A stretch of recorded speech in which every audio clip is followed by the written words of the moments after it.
Fancy main man ប្រកាសជាស្គាល់បទនេះហើយមែនទេ Guy come with me to see how I shoot behind the scene on film សួស្តីខ្ញុំវ៉ាន់ថានខ្ញុំជា film photographer ខ្ញុំពិតជាមានកិត្តិយសណាស់ដែលបានអញ្ជើញដោយ Zin ដែលគាត់គឺជា director នៅក្នុង music video មួយនេះហើយ Nick គាត់គឺជា DP អញ្ចឹង film ដែលខ្ញុំប្រើនៅថ្ងៃនេះគឺជា film 800T ដែលមាន ISO 800ប៉ុន្តែខ្ញុំ push វាទៅដល់ ISO 1600ដោយសារតែទីតាំងនៅកន្លែងនោះវារៀងងឹតវាជាប្រភេទ tungsten film ដែលគេយកចេញពី film Kodak Vision 3យកទៅ remove ramjet ខ្ញុំនឹងលម្អិតអំពី film មួយនេះនៅវីដេអូក្រោយថាវាមានលក្ខណៈពិសេសយ៉ាងណាកាមេរ៉ាដែលខ្ញុំប្រើនៅថ្ងៃនេះគឺជាប្រភេទកាមេរ៉ា SLR Nikon FM2 ជាកាមេរ៉ាសំណត់ចិត្តរបស់ខ្ញុំប្រើវាជាង6ឆ្នាំមកហើយ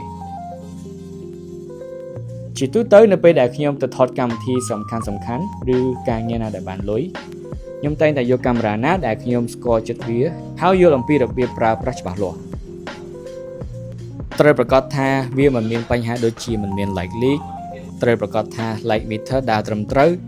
និងបញ្ហាផ្សេងៗទៀតដែលយើងមិនអាចដឹងមុន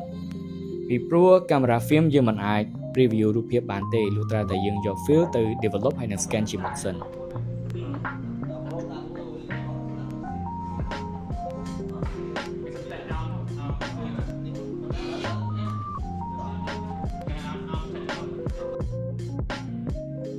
ខ្ញុំធ្លាប់មានបទពិសោធន៍ប្រើប្រាស់កាមេរ៉ាដែលខ្ញុំខ្ចីពីពួកម៉ាក់របស់ខ្ញុំ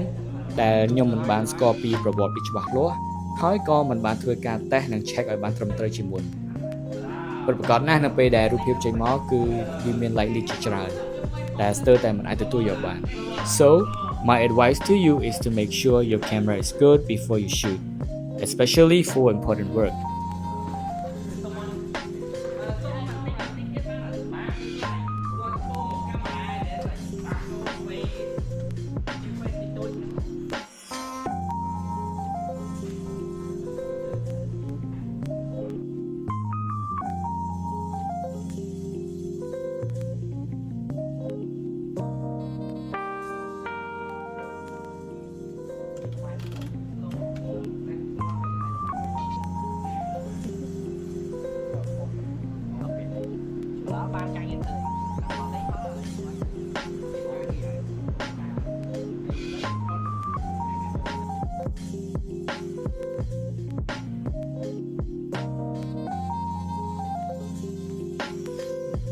ឥឡូវយើងត្រឡប់មក behind the scene របស់យើងវិញ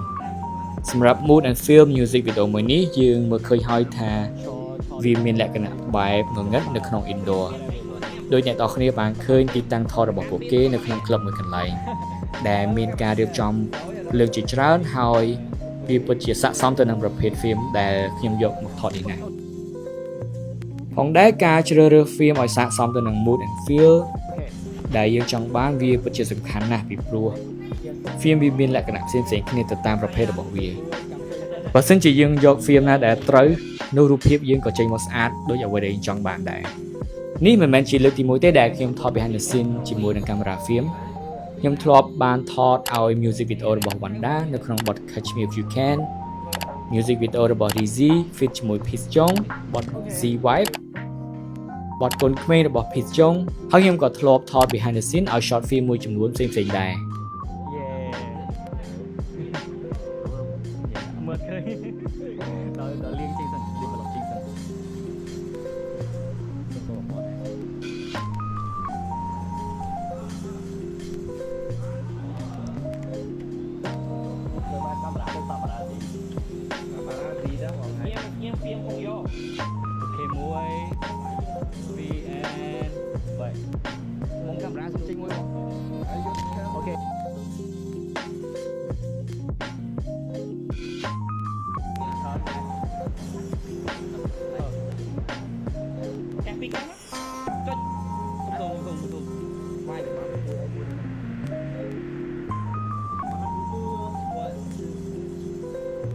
មូលហេតុដែលខ្ញុំចូលចិត្តថត behind the scene គឺដោយសារតែ position មួយនេះ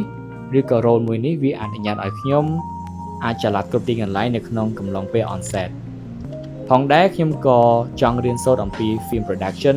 និងស្វែងយល់អំពីរបៀបនៃការធ្វើការរបស់ film crew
បើសិនជាអ្នកនរគ្នាចូលចិត្តវីដេអូមួយនេះសូមជួយចុច follow និង subscribe YouTube channel ជួបគ្នានៅវីដេអូក្រោយ